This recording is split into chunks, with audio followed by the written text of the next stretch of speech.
Welcome back to the Love in the Land podcast, everyone. I'm Austin Love. So glad to be here, and I'm so excited to welcome on my next guest. He's an entrepreneur. He's an investor, a marketing guru. This is the longest intro I think I'm going to have for someone just because of how much stuff he's involved with. He's the current chief marketing officer of Ensemble Performing Arts, Ensemble and Performing Arts. That was my bad. Sorry. I looked at Ensemble and I'm just... We might switch it to that. It sounded good. Hooked on Phonics worked for me. They are the leading operator of music and dance schools with over 1,500 teachers all across the country. It's a lot of teachers. Look at you guys. Before that, he was the CMO of Vytalize Health and CMO of MedPilot. In addition, he is an active investor in more than 40 companies. That's insane, including Cleveland Kitchen, Goodles, and Olipop. More importantly, my man is a Shaker Heights native. We got Mr. Matt Buder Shapiro. What's up, buddy? What's up, dude? Dude, thanks so much for coming on today, man. Huge fan of the pod. Thank you. You had Bernie Kosar? Yeah. What? You and Bernie, you guys can say that you've been in the same place. Exactly, right here. Right. Actually, I think at that time I was sitting there, and he was sitting here. I will still count it. We'll still count it, though. Perfect. Yeah, absolutely. But, dude, thank you so much for coming on. We met via Instagram. It's all good friendships. It's so funny how many people I meet through Instagram, though. I mean, it's the exact opposite of what my parents told me, like stranger danger. It's the exact opposite. Now we're jumping into strangers' cars with the Uber. Exactly. We have people deliver us food. You meet some of your good friends on Instagram. That's the life we live in now. So far, so good. Yeah, absolutely. And then because you now live in New York City, but from here and occasionally come back, which is phenomenal.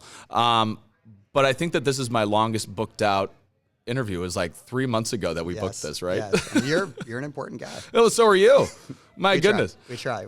Dude, so we have the long intro here of everything you do. I mean, it's incredible of all the things that you're involved with. I try to keep one thing straight. I'm super busy. I got a little podcast and I work. You got like a million different things going. But, for what anyone can't find on your LinkedIn bio, how would you describe yourself? Definitely like to build companies. So get out of town. For me, it's like that's the fun part. I love working with cool people. I'm blessed by all the people, especially from Cleveland, that I've met. Yeah. Been able to build businesses with, and I like to have a good time. So it's fun. Yeah, absolutely. So there's two different types of people in business, in my opinion, especially when they start from the ground floor. They're people that love to start companies and those who like to build companies. It seems like you're the latter. Yeah. Or excuse me, you like to build companies. I would say for me, I always liked the kind of inception moment and building something from scratch. Yeah. What I didn't appreciate till the Vytalize experience was how much fun it is to go from like 20, 30 employees to hundreds and hundreds and billions of dollars in revenue. And that was wild. I kind of thought that would be like boring and you get all corporate and sure. Totally blew my mind. So now I don't know, I'd say from pre-seed all the way to like in tech world, it's like Series D, Series E. Like I like the whole continuum. Yeah. And at what point, because how many businesses have you technically started at this point? So technically MedPilot was my first baby. Yeah. Love it. And then I worked at Vytalize by way of acquisition. Sure. Okay. So it was fun. They were, when we joined, we were around the same head count. And they'd raised about $20 million. And then over the course of 3 years, they went from like a couple million in revenue to billions of dollars in revenue and fastest growing company in the country. And I'm like, wow, this was wild. So you're like, this is easy. Yeah. I'm like, not a founder experience, but kind of felt like one. I'm like, sure. That was wild. And I'm grateful. Ferris, the founder and CEO, treated me so well. I mean, before we even did the deal, he like let me build the brand and do the website and had so much autonomy that I'm like, this is amazing. Because the founder operator, it's a different kind of skill set in mode. Yeah. So when you started MedPilot, that was your baby. That's your brainchild. When it gets acquired and you're still working for the company that gets acquired, how do you kind of dance around that? I mean, obviously you need good leadership at the top who acquired you, would it sound like you did. But regardless, it is probably a little weird for you to see other people have opinions about your child, essentially, Yeah, no, it was weird. I mean, driving to the studio today, drove by the MedPilot sign. I'm like, this is amazing. I think when it goes badly, it's, you're picking the wrong partner to join that company. And for me, picking Ferris and picking Vytalize, it's like they treated our baby better than I could have. Like, really? Wow. He is truly one of the best entrepreneurs and founders in the country, and his ability to raise capital and lead with strategy and vision. I mean, I learn so much from him on a daily basis that Sure. I'm like, have my baby. You're going to raise it better than me. You built a better business than I ever could have. And so that I think is the most important part. What did you kind of learn from something like that, like the big takeaways that, you know, because I feel like when you're starting a company, you kind of, and especially when you have early success, which you guys did, that you're like, you know, I got it. Like, don't worry about me. I'm Mark Zuckerberg, you know, whatever it may be. But what are some of the big things that you look back now and you're like, wow, like this helped me with this new portion of my life now?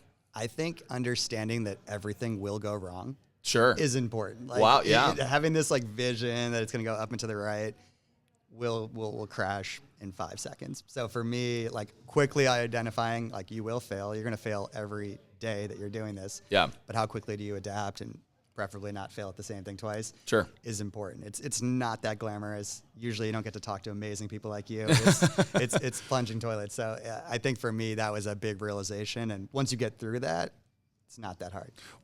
Talk to me about the early struggles of doing that, because that's where like the actual meat of the story is. Yeah, I think everyone will read the headline of, you know, this amount of money or this amount of employees, but when you first start that company, give me the inception of it, and then those early probably 6 months to 3 years potentially of probably struggle, I would assume. Oh, the struggle does not stop. Yeah.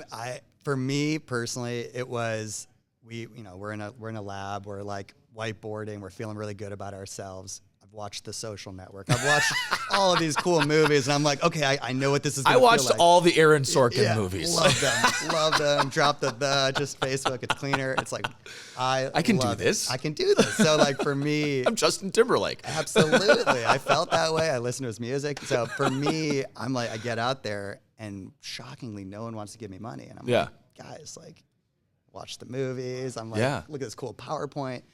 No one wanted to give me money, and so for me, that was the first struggle. And I got very, very lucky. I was literally at a cousin's bar mitzvah. Yeah. And I met a gentleman who like overheard me talking about business and kind of peeped into the conversation. We started talking, and like fast forward, he wrote us a very large check, and he's still wrote millions of dollars since then. And I always think like, if we didn't meet, what would have happened? And so for me, like, I'm very, very humbled because I realize like how like little exchanges and conversations could lead to something big. And, you know, I'm lucky, I'm blessed. And I think that everyone that knows that they're lucky, you know, hopefully will stay humble. Sure. I'm not that smart. I just, you know, right place, right time, very persistent. And that first 3 to 6 months changed quickly once we had some capital behind us. Yeah. What age were you about? How old? You're 35? I'm 35 now. So yeah, early 20s is when I started my first wow, company. dude. So I don't know why no one gave me money. It's weird. I'm like, guys, I went to college, right? You went to Harvard Business School. Come on, man. No.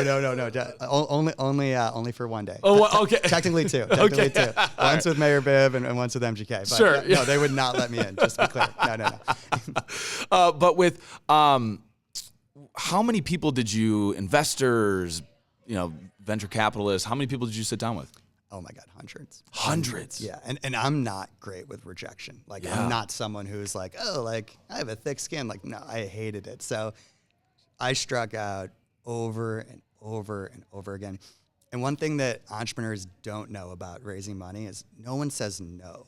Yeah. They just say like, love the idea. Keep me posted. You know, when you have a little bit more traction, keep me posted. That's what everyone says. And I remember the first time I heard that, I'm like, oh my God, this is amazing. Yeah. I didn't say no. Like, this venture capitalist is going to, like, you know, want to hear what I'm all about. Yeah.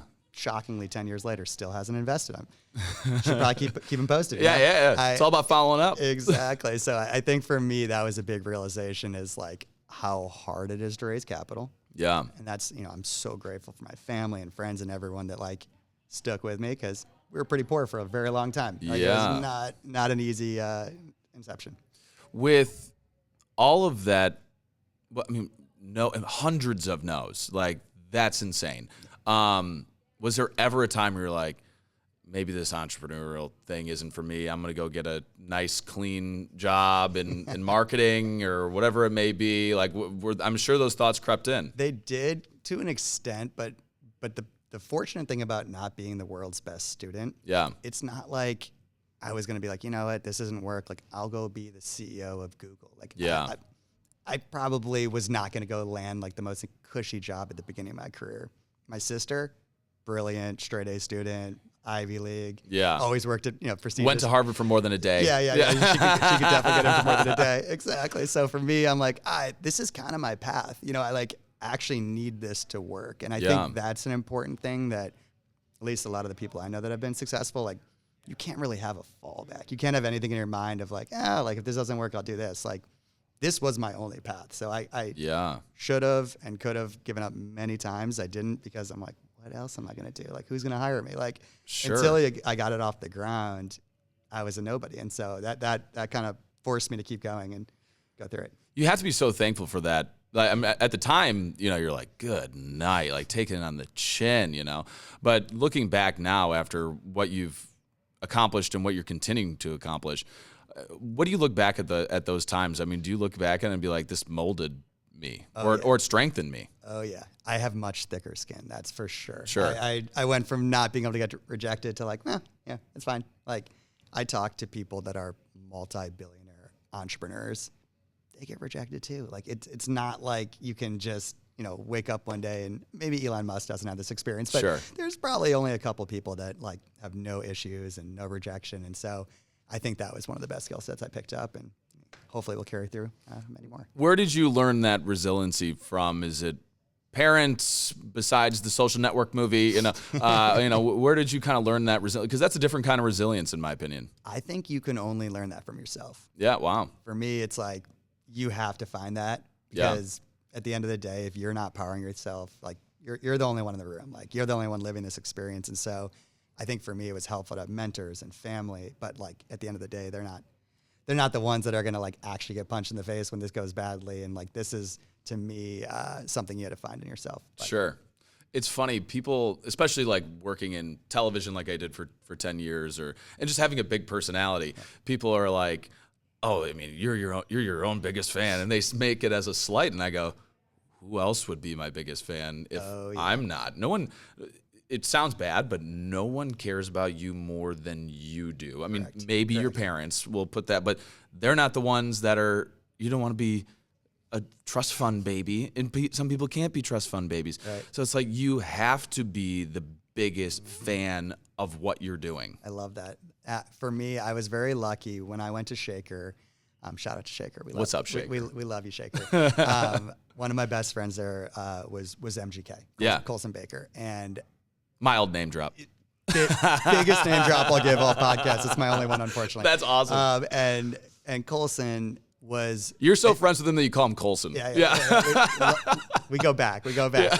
Colson literally, shockingly, was not the most popular kid at Shaker. Sure. Like, trying to be a rapper, not that cool. Yeah. And, surprisingly, I also wasn't that cool in high school, which one of us has actually gotten cool since then. But he, like, watching him consistently, like, get made fun of, and people think he's crazy. Like, why is he rapping? He's passing out CDs. Yeah. Was so inspiring. Like, I'm like, this guy cares so much about his dream and believes so much in himself, even though everyone around him, teachers, like, he didn't have family support. He had nothing. Yeah.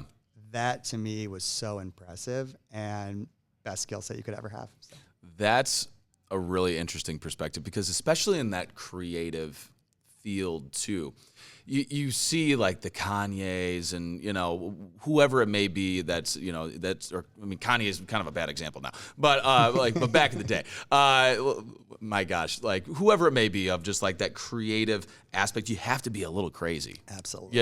And you have to be so crazy that you can't give a rat's ass about what other people think about you. Correct. And that's a different kind. My dad told me something that still sticks with me, where he's like, all of those cool kids from my high school, they're working at the gas station. Sure. Like, those jocks who didn't care about school, and like, they are not doing anything crazy. Like, it's the nerds, it's the creatives. They're the ones with the cool cars. They're the ones that are like succeeding in life. And the truth is, like, if you're fitting in high school, you're probably not going to do something cool because, like, the ideal, like, profile of a high schooler is not shockingly, like, what will lead you to success. Like, you have to be different. And so I think it sucks because when you're in school, like, I wanted to fit in, like a lot of people want to fit in, but that thinking about it differently matters. And it will carry you through your career. How long have you known MGK, and where kind of did that relationship start? I mean, like, very young? Did you guys 15, 16. So he moved to Shaker then, and he was the funniest kid I've ever met in my life. And so I just remember being like, guy's really weird. Like, objectively, like, not the coolest kid, but I like that. Like, it was so different. And both of us were not the world's best students. So we had a couple experiences with teachers that were not our biggest fans that thankfully, hopefully have come around and like us more now. But at the time, I just remember being like, I love this dude's vibe. He's so confident for someone who, like, has nothing that's, like, going for him at that time. Like, he still had that confidence. Now it's like, oh, of course he's confident. He's doing everything. He's all over the place. It's like, yeah, but he's had that his whole life, and that's just always been inside. Those are my favorite stories because, and kind of one of the reasons why I started this podcast is I think that so many people look at, we'll take Bernie, for example, being Bernie Kosar. It's like, oh, of course he was meant to be Bernie Kosar, or he's always been Bernie. But there is I love the origin story of it, and seeing that. When was it with Colson that you were like, this guy is gonna be huge? Honestly, like, I always wanted it in high school. Like, I'm like, nobody deserves it more than this dude. Like, hardest working human I'll ever know. But it wasn't until I got to college, and I remember there was a flip of, I always made people listen to his music. I'd be like, cool, like, I have a rapper friend too, and like, they each have 5 people that have heard the song on YouTube. Like, we can all burn music on CDs, dude. Like, literally, like, that was for most of my life. And then I remember this, like, switch flipped, and suddenly people are like, you don't know him. Like, oh, you don't. Like, and I'm like, oh, wow, he's famous now. I'm like, this is cool. I went from, like, you don't want to hear him to, like, oh, really? You know Machine Gun Kelly. That is a really funny perspective. I was like, oh, wow, nice. You made it, dude. Like, no one even thinks I know you anymore. Like, this is great. Oh, that is so funny, because that is a thing. Yeah. People are like, well, how good do you? How well do you know him? Yeah, people always play that card. That's so funny. But I mean, to be fair, people are like, oh, like, I've like gone to high school, or like around my high school, like people that have gone to play sports and things like that. And I'm like, oh yeah, I went to high school with them. And like I don't claim to be best friends, like, at all. Like, if I saw them, they'd be like, oh, what's up? Talking about me right now too. No. Like, totally. Yeah. No, but that is a really funny perspective. Yeah, it's cool. I think Cleveland is unique in that we have so much pride. Yeah. For the people that have come here. It's so true. So much pride. And the ones that continue to, I mean, MGK, I mean, he obviously, like, anyone on that pedestal, people are always going to throw rocks, and whatever it may be. But he's a real one, like, he does, MGK Day. He's opened up businesses here. He's, very involved, philanthropic, and also just not from afar. He's here all the time. He's here. No. Which is so cool to be able to see that. Oh yeah, there are a lot of famous people that they get famous and they might talk about their hometown, but they're in LA, they're in New York. They're like, oh yeah, it's been, love Cleveland. Colson is not like that. And he's investing time, money, like, so much into this city because he believes that the city was a big formative moment in his career and his life, and so he's giving back, and that's awesome. Sure. What is it about Cleveland, in your opinion, having now living in New York City, but still continuing to come back to Cleveland? Always home. What is it about this city that it just, like, puts a imprint on your heart and your life, For me, it's the underdog status. Yeah. We were both at the game yesterday. Yep. So you can blame us for the loss. But, like, go Guards. Go Guards. There was a hell of a season. And I think one of the reasons that team was so inspiring was we weren't supposed to be there. No. Like, even when we lost, I'm like, well, we did set not just the record for biggest comeback. We had apparently the worst batting average to ever make it into the playoffs. Yes. I'm like, that's not a stat you want. Yeah. But, so for me, I'm like, that's what Cleveland's about. Like, yeah. We're underdogs, so we want to win. We want everyone around us to win. Yeah. I think that's huge in Cleveland. It's not there in New York. Like, people are so focused on themselves. Sure. Cleveland, I'm like, I will do anything. If you're an entrepreneur in Cleveland, like hit me up. Like I love when the city succeeds. Yeah. What is the difference of, I mean, you're invested in 40 different companies, and obviously not all of them are in Cleveland, but you are invested in some in Cleveland, Cleveland Kraut, one of them. Yes. What is the difference between a Cleveland entrepreneur and someone from any place else? I think the most important trait of an entrepreneur is just pure tenacity. Sure. Like relentless, tenacious, like that's the most important. Being smart is like a given. Like I hope you're smart, but like that's not a differentiator. Yeah. Because it's never going to go well, you had better have very, very thick skin, and you better be okay with failure and moving quickly. So Cleveland breeds that. Yeah. And so for me, I'm like the Cleveland Kitchen guys, Mac and Drew, like it has not gone up and to the right for them. Like they're just relentless. Yeah. They're the hardest working entrepreneurs, and like that's why they will succeed and continue to succeed. Yeah. And so this is a funny story. You know Dante Bacuzzi. Dante also is involved in a lot of different things, and works his tail off. And I saw that the other day did you know that he has a coffee company? No. Yeah, it's called Nirvana Coffee. Cool. And he doesn't have like a coffee shop per se, but it's, they do commercial coffee. It was 10 o'clock, maybe 10:30, and we were leaving High and Dry in Tremont. And I look over and I see the light on at his coffee shop. Yeah. And I'm like, oh, he probably has someone working in there. And it was Dante Bacuzzi at 10:30 at night on a Wednesday, roasting coffee. I'm like, dude, that is tenacity. Yeah. It's like you could very easily hire someone to do that. Sure. But it's like, dude, I was like, damn, it was inspiring. I'm like, wow, like that is. That's what it takes. Like, yeah. People think it's like a glamorous life. Like, no. Yeah. There are so much more glamorous positions than being an entrepreneur and building something. And it's also that, like everyone knows, Dante is a celebrity, and he might get mad at me for talking about this, but he's a celebrity chef and that whole deal. But I've heard about a lot of entrepreneurs talk about this as well too, and successful people, and especially athletes too, is that the cost of being great and successful takes being lonely, and doing things by yourself in the dark when no one else is watching, which is a great lesson, I think, for anyone. Absolutely. My favorite fiction author is Murakami. Mm-hmm. He always has this like protagonist who's like kind of like a troubled like loner, and it's like I love it because it's true. Like I think being an entrepreneur, you have to be an extrovert in that you obviously have to be out there all the time. Yeah. But most of us still have that like that inside kind of like voice that you have to hone and work on. Yeah. So when you're obviously huge into marketing, branding, that whole deal, I feel like when you're starting out, you're just drinking from a fire hose and might not be thinking about exactly the right messaging or the right wording or the right branding.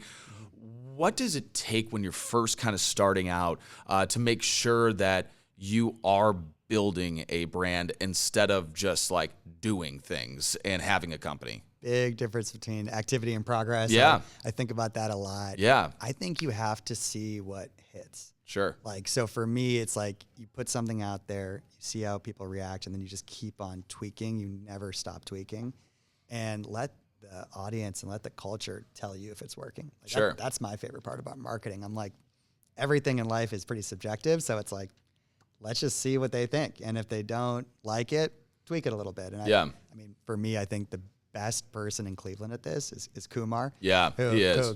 I loved his podcast with you. He was phenomenal. I don't know anyone that better than branding than Kumar. Yeah. And so for me, I'm like, he understands the culture and he understands his audience. And I think we're all kind of playing that balance of like, you're trying to guide the culture, but you're also like, you're riding the waves. Yeah.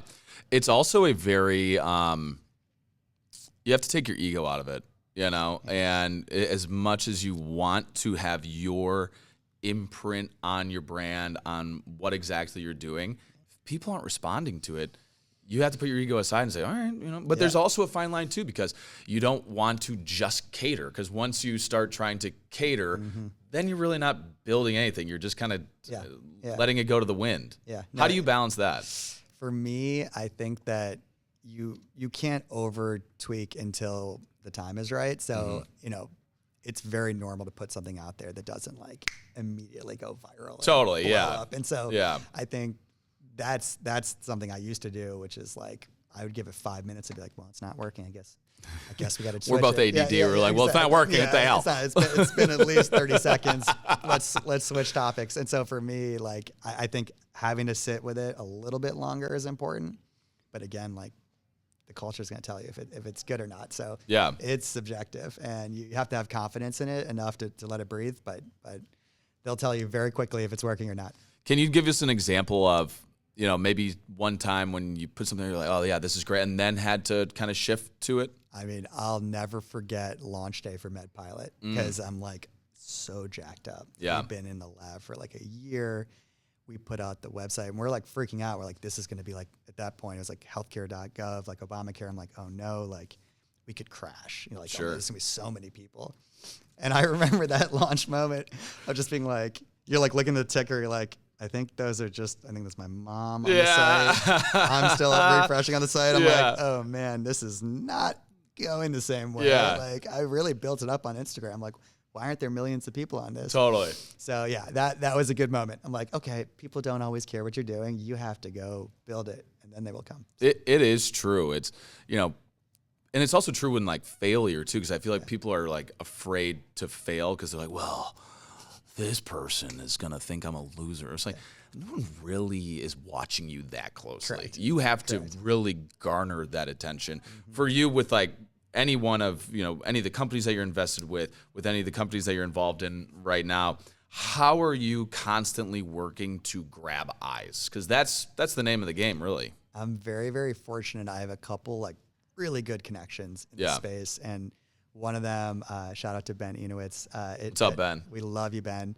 He's at Endeavor, and he's been a huge catalyst to bringing in huge names. Yeah. So like we've done everything from Goodles, which is a really healthy, delicious pasta company with Gal Gadot, Happy Coffee with Robert Downey Jr., and like celebrities help eyeballs. Yeah. And when MGK does something, people are watching. Sure. So like I think that's a big thing. I think for me, there's so much more than just a celebrity connection. Like nowadays, every celebrity has a company. Yes. So there's like this core brand element that you have to like foundationally build. And that's why I love Cleveland Kitchen, because I'm like, there's no sexy celeb. They just built that one jar of kraut at a time. I mean, Mac and Drew were at the farmer's market when they were like, I was going to say when they were little, but those dudes are like 7 feet tall. So they probably have always been tall. But, when they were like 5 years old, probably my height now, like they were still building that brand. And like, I think their culture and their brand is just their hard work ethic. And that to me is like, thinking about a brand differently than just a logo, which like the logo is cool. And that's like a small facet of what a brand is. And with celebrities, a lot of these celebrity brands or companies or whatever it may be do fail because they're resting on the laurels of this name and not so much the product. And there's such a fine line between that, regardless of who is marketing whatever you have. You could have Jesus Christ, but if it's not a good product, people aren't going to buy it, No.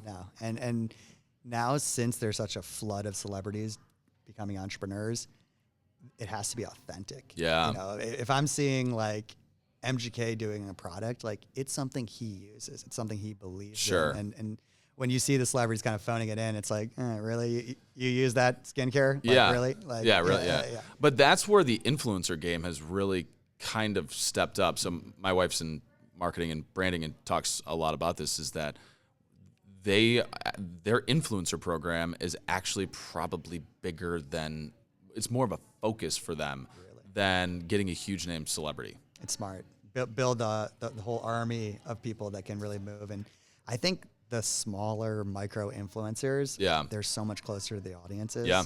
So like if you have an army of them, it's absolutely a good strategy. Their sweet spot is between like 10,000 followers and like 150,000. Nice. Dude, you're pretty much in there then. That's good. I'm almost there. You're almost there. It's pretty sad. I haven't been able to build that much. I mean, you're so close to being a micro influencer. Dang it! Come on, man. follow me on Instagram. You could do it. You could do it, dude. Oh, that's funny. So, with these companies, Cleveland Kitchen to Olipop, like at least everyone in Cleveland kind of knows these. When you're getting pitched these things, what is the thing where you're like, yes, like I want to be on this guy's team? It's always the entrepreneur. Yeah. Because like the first time I tried Goodles, it was terrible. Really? It was like I got it in like a Ziploc bag, and I remember being like, yeah, this is not the formula. I don't know. Like, I've never heard of Goodles. It is delicious. It's like the fastest growing food company of the past couple of years. Yeah.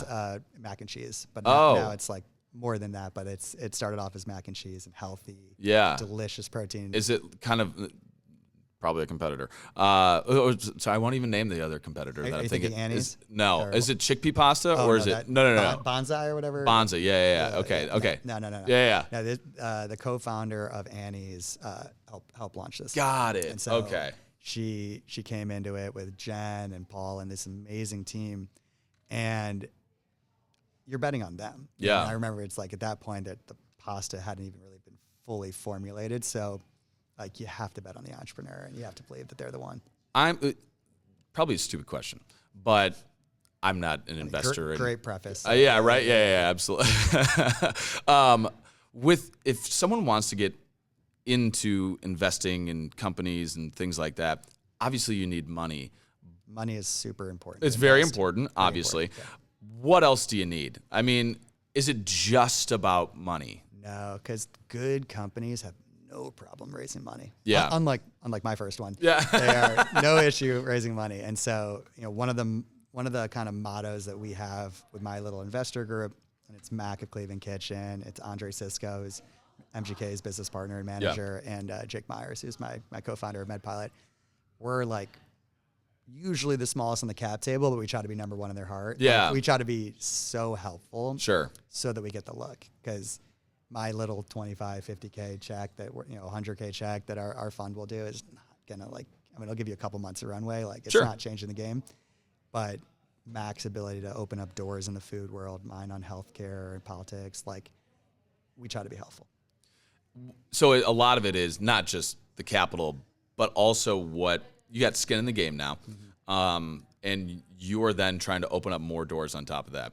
Yeah. Okay. So with these, I mean, with the 25K, the 50K, 100K, if you don't want to talk about this, it's completely fine. But like, you're probably getting a smaller percentage, I'm assuming. Like, I don't know, give me a the range. average like pre-seed seed company, they could be $5-10 million valuations. Yeah. So it's a small little equity stake. Sure.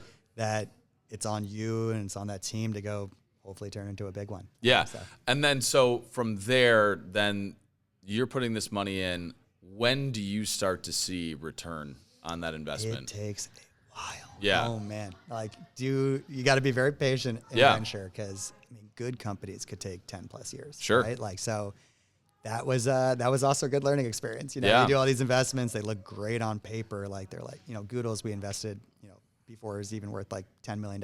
Yeah.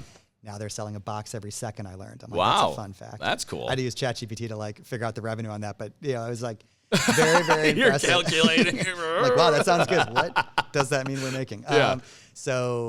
But they're private companies. So, Yeah. like you have to be so patient for this thing to actually work out. And, we're in it for the long game. You also have to be super comfortable again with failure because most of them will not work. Even when they look really good, they could still blow Sure. up. So, yeah. Have you ever gotten out of investments? Be like either is it a keep my money type of deal or is it a I'll take my money back type of deal? You typically don't get it back unless it's going amazing and they're like, we want to buy you out or they're selling. And so typically if they want to buy you out, I wouldn't sell.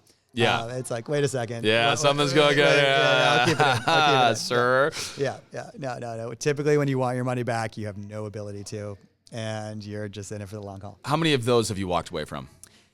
We haven't thankfully lost that many so far. Oh, that's good. Knock on wood. But what are the reasons? It's either you're not aligned with what they're doing, or the company just goes under, or a little bit of both. No, always the latter. Yeah. Typically, it's like not being strong and having a good foundation. Because things, when they go badly, like you need the money in the bank, you need to be able to run a business. There's like a stupid joke that's like, why does a company fail? Like everyone in the class will say like whatever, hundreds of reasons. There's one reason: you run out of money. Like that's why you fail. And most companies I've invested in that have not done well, not managing the books. Yeah. Like what are you going to have in the bank when your product doesn't sell? It doesn't explode overnight. Like how do you manage that? For any young entrepreneurs that will be listening to this that are just about to start a company, thinking about starting a company, what advice do you have for them before they do anything? Like we're talking phase 1, you know? I would say prepare for the long haul. Like be ready to eat ramen and live in your mom's basement potentially. Anything it takes for this to work. Sure. Do not think it's going to be a short, like quick W. And so like get in that mental state. You know, I'm going to meet some students after this podcast, and it's like, that is exactly what we're going to talk about. Like you think this is going to go well, it won't. Yeah. Even, you know, I listened to a million podcasts on entrepreneurs. The best entrepreneurs will tell you didn't go well. You know? Yeah. Elon Musk, like polarizing figure. Like I've read everything about him. He's, you know, obviously the biggest entrepreneur of my lifetime. Yeah. Doesn't really go well on a daily basis for even that guy. So it's like, prepare for that. Yeah. Interesting. I mean, there's so many things that are involved with it, and you can't learn unless you're in it, you know? And if you are used, like I was used to getting a paycheck every single week, you know, and going every 2 years asking for a raise, you know. They have popcorn in the studio. They have popcorn. I left here, I'm like, that's crazy. My gosh, you know, I mean, popcorn's everywhere. Yeah. That was your signing bonus. Who needs money when you're getting paid in popcorn? Yeah, right. Yeah. But, you know, when you are, I mean, it's a different kind of, that I don't think I was really, and like, really prepared for, you know. And so what got you prepared?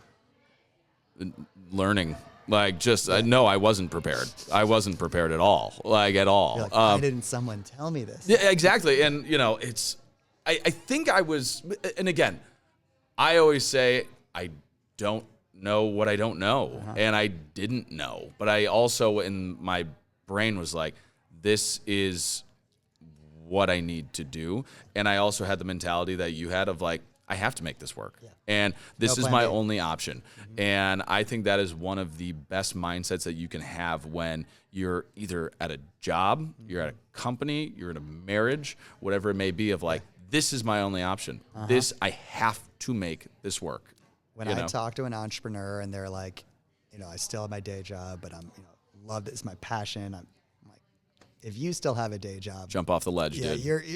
I love you, and financial security is super important, but like, you're never getting this thing off the ground. Yeah. You can get rid of any fallback, and you're good. That's such an important lesson. It's a scary one, though.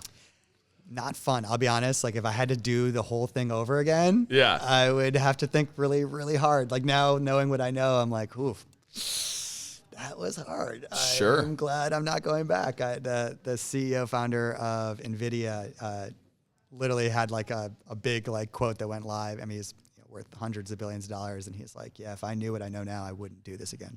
Wow. And I'm like, that's crazy. Like, really? That's what like the most successful guy is saying. And he's worth how much? So many billions of dollars. So many zeros. yeah. He's got his $1 trillion company, and it's like, wow, that guy would second guess doing this again because it's that hard. That's insane. That makes you think a little bit. It does. Yeah. It does. But thankfully, hopefully, we never get rewind back, and we don't have to start over. You know. That's interesting. Let's see. What do we got here? I want to ask. I'm now going to. I haven't asked an actual question. We've just been kind of riffing a little bit. Oh my god, yeah. I like that. Yeah, I love that. Now the podcast starts. Yeah. Perfect. I want to talk about personal brand because that's super important to me, and I think that it's something that is really underutilized. Yeah. How important do you see, not just even for a branding, but someone with their personal brand that is in business? I think it's critical now. I Sure. think we live in that world, but honestly, I'm asking you that question. You're asking me that? Yeah. As someone that I know that has a way better personal brand than I do, I'm like, teach us, dude. Yeah, I don't know what I can teach you necessarily. It's just, I don't know. I think I've always been very protective of what I want to do. Even here, like I did have to do stories that I didn't necessarily want to do. You have to do the shootings. You have to do those things. But anything that I was pitching, it was, this is my brand. I'm the fun guy, the small business guy, the make you laugh, the feel good, why you wake up in the morning, kind of like that. And people would come and be like, do you do like these investigative? I was like, no, I don't do that. But I know who does, and I'll put them to them, you know. And that is kind of, I was maybe even a little bit too protective of it. But I think a lot of it is just having self-awareness, and then also utilize social media. It's insane to me that there are people even younger than me that aren't on Instagram, let alone LinkedIn. And I'm not this like savant of social media, but he's pretty good. I think I just utilize it. I utilize it for what it is. And it wasn't rocket science for me. I think I just cared. And it, for me, I kind of had, I think I thought of this while I was cooking. Because people I'm not doing that great of things. I would just put like an avocado and like some chives on something, and people are like, that looks amazing. And I'm like, I just went 10% farther. And in my chives. It's got to be the chives. Brilliant. And I think a lot of that is in life. Go 10% farther or 20% farther than the normal person would, because, you know, I could post a picture of mac and cheese on there, but if I put a little sprinkle of, you know, some paprika for some color, and then with a little bit of chives or, you know, scallions, whatever it may be, and I posted that on from Goodles, if she's right, what's up, gal? Hire her. And oh my God, it is like, but that took me 30 seconds. But that will get more oohs and ahs than if I posted just a regular bowl of mac and cheese. I love that. But also what I'm hearing from you is you built a brand that was who you really were. Absolutely. Like that authenticity is what makes it powerful. And I think a lot of people force a brand because they think they like know what people want to see. And it's like, this isn't really your life. It's going to be exhausting. That's exhausting. That is exhausting. Even if it works, it's going to suck for you. And it probably won't work because it's not going to look authentic. Yeah, I couldn't really imagine doing that. And one of the best compliments that I got when I was here, and still get it, people say, oh, you're like the exact same person that is on TV. Obviously, I'm a modified version. Like, just from before this thing even started, I'm like, oh, I mean, I've listened to hours of your podcast. I'm like, no, this is really him. Yeah, this is awesome. That's what I would. It's just be yourself, because if you, and it's so cliche, but you know, if you don't and you try to be someone else, people are going to see through that in a second. It never works. No, never works. And then you kind of come off as that stale, maybe like politician, and you're like playing a character here. It doesn't have a very big runway. It used to work probably like when there wasn't social media, wasn't digital, but it's like there is too many opportunities to be on camera now. You don't want to do this 24 hours a day. Like maybe if you had to do like one TV appearance a week. Sure. But like, no, this is like a 24-hour day thing. Yeah. We're watching Scandal right now. And have you ever seen that show? My wife and I. Occasionally. We love politics, but yeah. It's so fun because it's like, man, these people are just like manufactured people, you know? Let's talk about Cleveland real quick, and also on the same thing of branding. Cleveland, of course, I'm not originally from here. I grew up in Rockford, Illinois, and didn't know much about Cleveland. I knew that it probably wasn't the greatest place. I don't know, just from the national perspective. The brand is tough. But it was funny, when I moved here, people in my hometown, I didn't live in a great hometown. Like, it's not like this savant city. Right. But they're like, oh man, like that's a pretty rough town. And like they were like, oh, you know, like the river catches on fire. We still haven't shaken. And I was like, whoa, like really? Unbelievable. We still haven't shaken that. Yeah. It's like that was 50 years ago. But that was like one of the first things that someone said to me. And I was like, wow. I thought that I was going to move here and the whole city was going to be an inferno. And obviously it was a very lovely city. I'm still here almost 8 years later, which is crazy to say. And I'm never leaving, unless something crazy happens. But from the marketing, from the branding perspective, what would you do differently to kind of brand Cleveland a little bit better from a national perspective to, I think it's just an interesting conversation. For me, it's people like you Yeah. that we need way more of and way louder microphones because media plays such a key role in Sure. this. Yeah. When you're here and you talk to some random person at a bar, there's so much pride. Yeah. There's Oh, so much love for this city. Yeah. It's like, get that guy a microphone. Like, Yeah. like no one is hearing this story and they need to. And so for me, it's like way more media. We need way more of that. We need to be way proud of ourselves. Yeah. It's cool to make fun of Cleveland to your Cleveland homie, but like Totally. keep that away from the, the external people. It's like, let's be a little prouder. Yeah. I think what Mayor Justin Bibb has done and what Gilbert at Destination Cleveland have done, like, that's it. Like, so I don't even think it's anything different. It's just more of that. Like, they have gotten the coolest events here. Every time we've done an event, it's been world-class. It's just, we need more of it. Yeah. When Gilbert was on the podcast, he brought out a really interesting statistic. And I think that Destination Cleveland did a study in the early 2010s, like in between 2010 and 2013. They sent out a survey to Clevelanders and they said, would you recommend visiting Cleveland to a friend that's out of town? And I think at the time it was like 10%. It was like shockingly low. Not a good NPS score. It was a shockingly low score. They redid it recently, I think within the last couple of years, and I'm butchering this, but the sentiment is the same, baby. And it was, they asked people again, they said, would you recommend an out-of-town friend to come visit Cleveland? And I think it shot up to like near 70%, and that might even be low.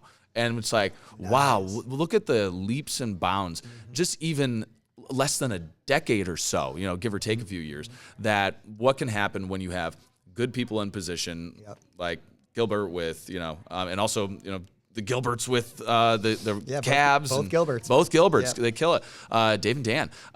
And, that type of momentum, because when I was lucky enough to have my wedding here, and, a lot of people traveled from Illinois, and my wife and I, we still talk about, like, one of our favorite things from our wedding, obviously outside of getting married. Always number one. Yeah, always number one.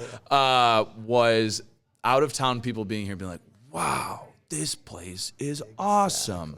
And love that. There's such a fine line between, like, I feel like we're in a position where we have to, like, talk about it.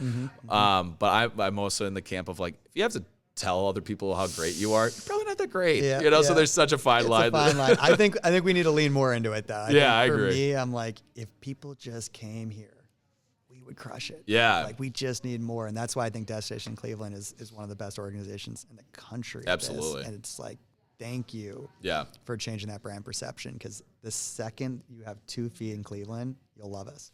What is one thing that you brag about not living in Cleveland to, like, New Yorkers or whoever it may be? Oh, anyone that knows me knows that I don't go 5 minutes without talking about Cleveland. Like, I am so annoying about Cleveland. I think the sports teams, I mean, for me, I'm like, go to a game in Cleveland, especially after living in New York. It's like, no one cares about the Yankees. Like, they act like they care, but they lose one game and it's like a travesty. The fans are all like corporate. You go to a game in Cleveland. Oh my God, that energy. So much fun. So palpable. So for me, I'm like, sports will always be number one as a Clevelander. I didn't know that we had like a great waterfront. Like, that was awesome. Like, I'm like, where did this come from? I'm like, I grew up in Shaker Heights. I'm like, no way. I remember going to a concert in the flats as like a high schooler. My mom was like, you're gonna like drown. Like, you're gonna get pushed into the lake. And I'm like, is that Jacobs Pavilion? I'm like, pitch in the lake. Like, what? I didn't even know there was water downtown. That's so insane. Like, it was like, this is amazing. So that to me opens up our city. It's why we're so, like, easily, the Hamptons of the Midwest. Absolutely. Like, it's amazing. That's what I call it. That's what everyone calls it. 100%. The word's getting out. Or it will. Yep. You want to do some quick hitters? Let's do it. All right. The first thing you do when you get back into Cleveland? Oh, gotta hit up the homies and go to either Marble Room or Korea House. Like, my 2 favorites. Nice. I love it. I was going to ask you, what are your favorite restaurants? Oh, there you go. So I knocked 2. That's some quick hits right there. Look at you go, man. Hell yeah. Proudest accomplishment that you've had this year? We got fastest growing company in the country by insane. Inc. And it was insane. And the moment the first time walking with my son. Yeah. Like literally like just been born, a couple days after, walking outside with him, and I got the call that we were #1 in the country, and I'm like, dude, this is the best moment, not just of the year. Like this is gonna be tough to beat. Yeah. Obviously the wedding #1, but it's up there. Yeah. That's You got married this year? No, last couple of years. Oh, I'm sorry. Okay, but yeah. that to me will always be my #1 moment in life. This is on the podium though. I love it, man. Well, congratulations. That's so exciting. That is so exciting. Now I'm going to be a real jerk. Rank the Cavs, Browns, Guardians. I would have to go Cavs, Guardians, Browns. Classic. Obviously in Cleveland, we love the Browns, but it's been tough. Sure. One thing you'd change about Cleveland? I wish we would just hold our head a little bit higher. Sure. And be a little bit prouder because the city is amazing. It's #1. Yeah, absolutely. Are you ever moving back?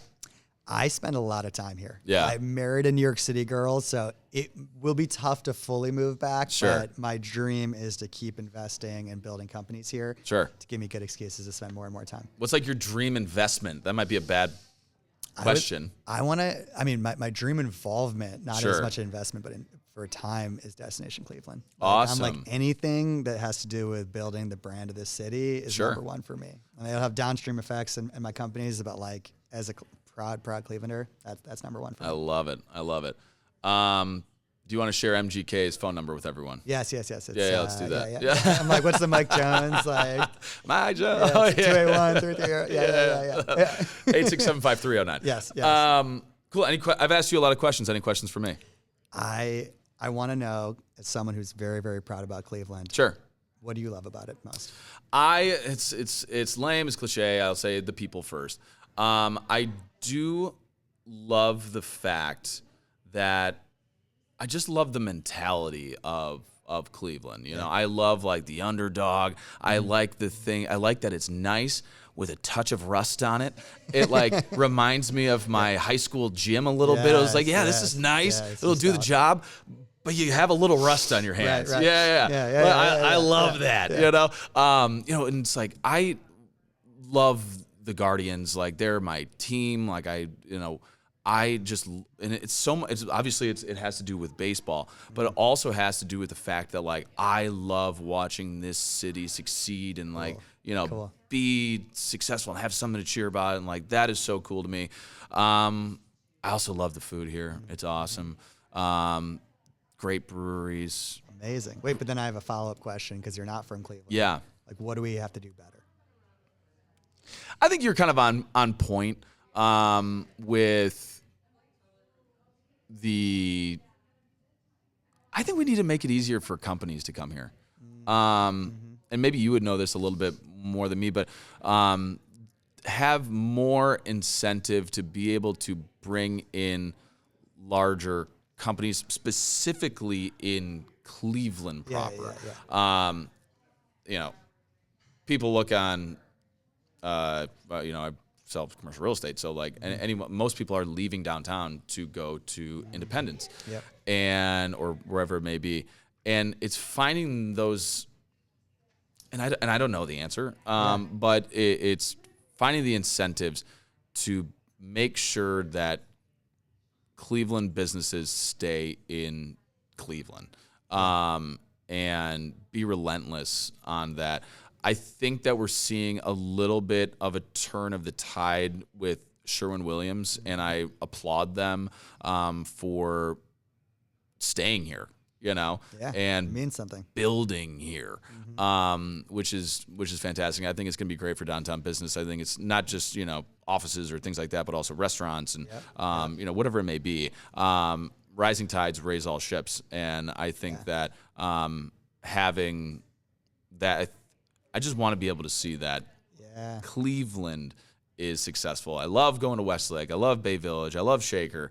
I want to see success in Cleveland proper. We did a good job, at least in moving in the right direction, in my opinion, by starting with the best mayor, I think, in the country. Lib's been fantastic. So I feel like the politics is changing. It's taking a fresher approach. Yeah.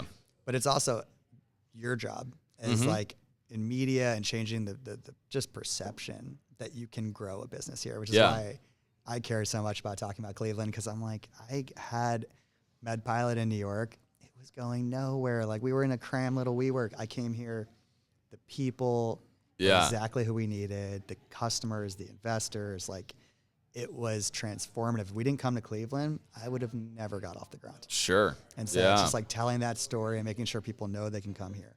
It is, it's run its course, but it's such a small, big city, you know, and it's great. I feel like a lot of people are this way, share the sentiment that they're 1 to 5 calls from getting in touch with anyone really in the city, which is kind of funny. 100%. You know? When I came here officially with MedPilot, everyone was making introductions. I'm like, this is the best reception I could have ever dreamt of. It's competitive, but I feel like there is. I remember one quick story about kind of the sentiment of Cleveland. I came here, I'm going to take the news world by the horns, baby. And I thought, you still have that energy today. Right, absolutely. Even coming off of Guardians loss. Yeah, right. Yeah. And I was like, well, to be good in media, you got to be a dick, you know? And I'm like, oh, yeah. So then it was like, it wasn't a dick to people, but it was like to other reporters, like, I got to be cutthroat. Yeah. And I remember we were working something. It's so hard to picture you being like, wow. Yeah, well, I was like, mildly being a jerk. And we were doing a interview. It wasn't even that big of an interview. For the All-Star game, when the All-Star game was here for the Guardians All-Star or the MLB All-Star game. And I was doing an interview, and I had set up and talked to this guy, and another reporter comes over and goes, "Hey, can I jump in this interview?" And I go, "No." And quick now. I was like, "No." It was in my head. I'm like, "Get your own freaking interview." Yeah. Actually, it wasn't even a reporter; it was a photographer. And I was like, "No." And my photographer George at the time goes, "No, you can jump in. It's fine." Wow. And he afterwards he goes, "Hey, man, in Cleveland, like we share." Like we're good to people that are, and I was like, wow, like that. It really kind of set a tone early in my career here, and have continued to see that grow. I mean, even when I left, and people are always, even when I was in TV here, people were always very generous with their time, very generous with their knowledge, and that X, Y, and Z. And then also same thing with commercial real estate, where other people from other companies have been like, hey, like pretty cutthroat industry. Yeah, absolutely. Have been like, hey, like if you need anything, like let me know, and that whole deal. So cool. You wouldn't see that in other places, I don't think. Absolutely not. I would talk to one investor here, and he would introduce me to like 10 others. Yeah, and I'm like, in other cities, they're like, let me get the best term sheet. Like, such a cool community in Cleveland. So let's go Cleveland, baby. We love it. We love it. Anything else you want to get off your chest? No, just appreciate everything you do. Thanks, put man. in this city. Yeah, absolutely, man. Thank you. Plug yourself. Where can we find you? Where can we get more involved? Where can we find any of your companies or things like that? Yeah, I mean the bad part about having 2 last names is it's really annoying getting a new license or going through like hotel like Wi-Fi stuff. But the good news is I'm the only Matt Buder Shapiro think in the world. Hell yeah. So find me on Instagram, LinkedIn. I would love to talk to you. So Awesome. Cool. Thank you, Matt. Continue to listen, follow, like, share the whole deal. Shout out Robbie. Peace.